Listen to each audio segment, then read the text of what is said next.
One day after performing the Fajr prayers, the Prophet ﷺ, he turned to the companions and asked them, has anyone visited the sick today?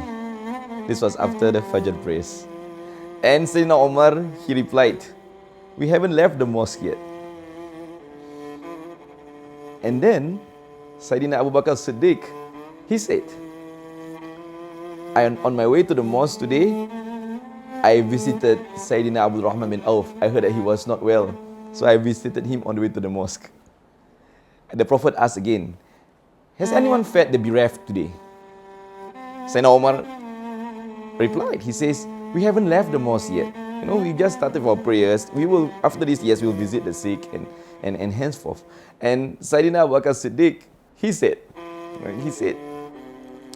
on my way into the mosque with my son Abdul Rahman, I saw a beggar.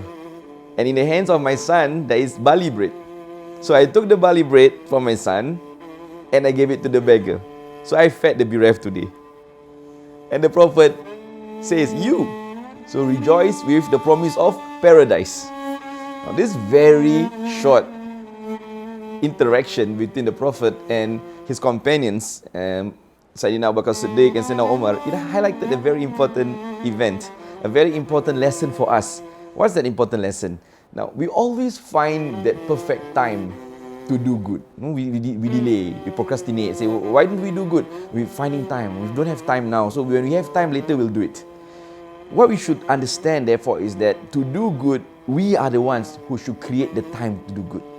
Put it within our schedule every day that we should do good today, and that we take every opportunity to find time, or even take opportunity to actually do good, regardless if it is something that is comfortable. It's like it might not be within our comfortable time zone.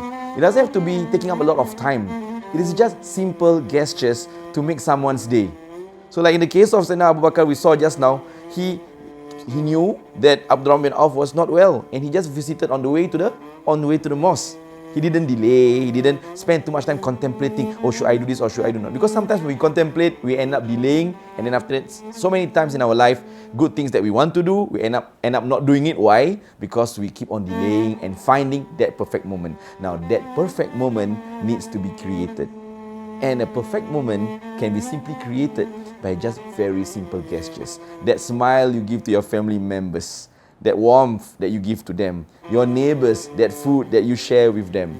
When you go to work, the greetings you give to the person you see inside your office or your colleagues, all these are simple gestures that will add up to making our life and those around us a more meaningful one.